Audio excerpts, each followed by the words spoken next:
ایک یہ جو کلاسیفیکیشن ہے نا جی ہم تو دنیا دار ہیں، یہ دیندار ہیں، یہ بہت بڑی گمراہی ہے۔ ہر مسلمان دنیا دار ہے اور دیندار ہے۔ جس نے کہا لا الہ الا اللہ محمد رسول اللہ وہ دیندار ہے، جس کے پاس کھانے کو روٹی ہے وہ دنیا دار ہے۔ لیکن شیطان نے کیا چکر چلایا ہے؟ دیندار، ان کے اندر تکبر ڈال دیا۔ پردے والی عورت بے پرد کو ایسے دیکھتی ہے جیسے پتہ نہیں آگے کوئی کافر آ گئی،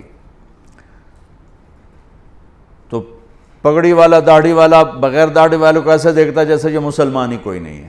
لا شعور کی بات کر رہا ہوں، لا شعور میں دیندار ایک تکبر پیدا ہو گیا۔ اور ہم دنیا دار ہیں جی، ہم دنیا دار ہیں، رشوت حلال، بدکاری حلال، جھوٹ حلال، ہر شے حلال، اور جی ہم تو دنیا دار ہیں۔ ارے تجھے کس نے کہا تو دنیا دار؟ تو دیندار پہلے ہے۔ دنیا کون ہے جو دیندار نہیں؟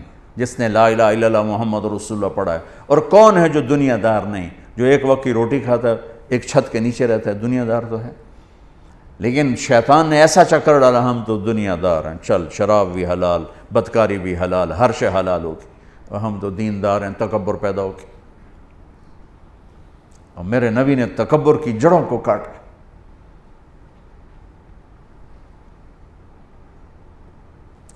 چلو بھئی اس کا حال پوچھیں، کون؟ کسی صحابی کی اولاد نہیں ہے، یہودی کا بیٹا ہے۔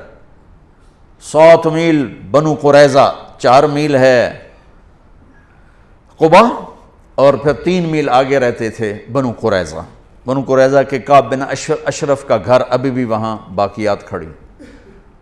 پہنچے تو وہ مر رہا تھا، تو آپ نے دیکھا تو کہا بیٹا قل لا الہ الا اللہ، کلمہ پڑھ لے بیٹا، کلمہ پڑھ لے۔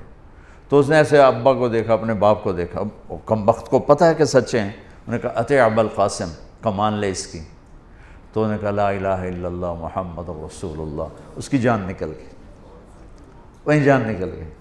تو میرے نبی ایسے کھڑے تھے نا، یوں ہو گئے، پنجوں پہ ہو گئے، یوں سے یوں ہو گئے، ایسے پنجوں، خوشی سے بچے نہیں پنجوں پہ ناچنے لگتے، تو میرے نبی خوشی سے پنجوں پر ہو گئے اور کہنے لگے الحمدللہ الذی انقذہ بی من النار، اللہ تیرا شکر ہے تو نے اسے میرے وسیلے سے جہنم سے نجات دے دی۔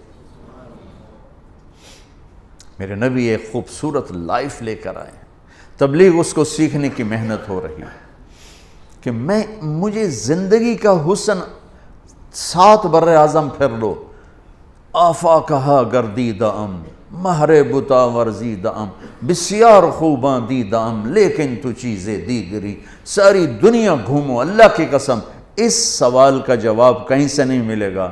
لائف کیسے خوبصورت، آپ کی صحت اچھی ہو سکتی ہے، لائف کیسے خوبصورت، زندگی کیسے خوبصورت،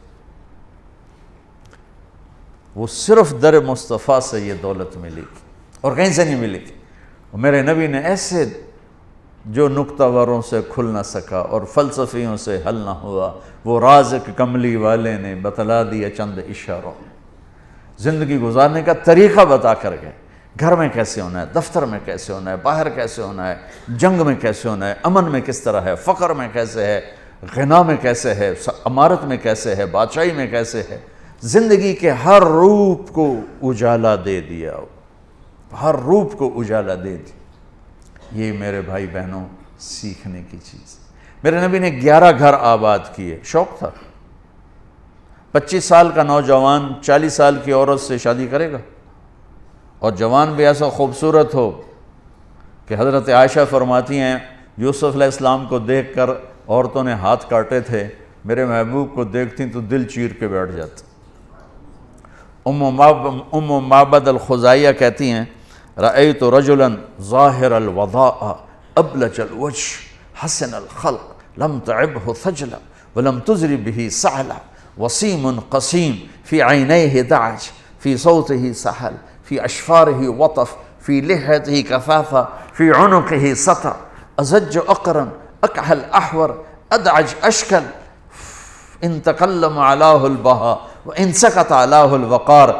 کیا خوبصورت میرے نبی کو بیان کر گئی ایک دیہاتی عورت۔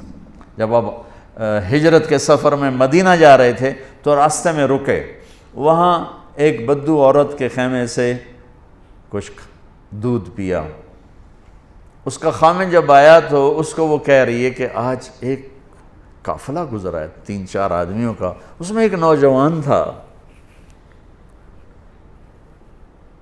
کیسا تھا کہ یوں سمجھو کہ جیسے 14ویں کا چاند ہی کپڑے پہن کے زمین پہ آ گیا تھا، کہا میرے سرتاج اپنے خامن، مجھے یوں لگا جیسے 14ویں کا چاند کپڑے پہن کے زمین پہ آ گیا، کیا حسن و جمال تھا، سر سے لے کر پاؤں تک کھلا ماتھا، بڑا سر، بھویں بڑی خوبصورت کماندار، یہاں بال کوئی نہیں، آنکھیں بڑی حسین، ادعج، اشکل، احور، اہدب، انجل، ابرک۔ میرے نبی کی آنکھوں کو بیان کرنے کے لیے 7 الفاظ لوگوں نے استعمال کیے، اور ان 7 الفاظ کا ایک ترجمہ ہے کہ ایسا حسن کائنات میں کسی آنکھ میں نہیں تھا جو میں نے نہیں۔ اور آواز میں جادو تھا، آنکھوں میں کشش تھی، پلکیں بڑی دراز تھیں، گردن بڑی لمبی تھی، داڑھی بڑی خوبصورت تھی، جسم ڈھلا ہوا تھا جیسے کسی نے گھڑ کے بنایا ہو، نہ پیٹ نکلا ہوا کہ بدصورت ہو، نہ سوکھا سڑا ہوا کہ بے روب ہو۔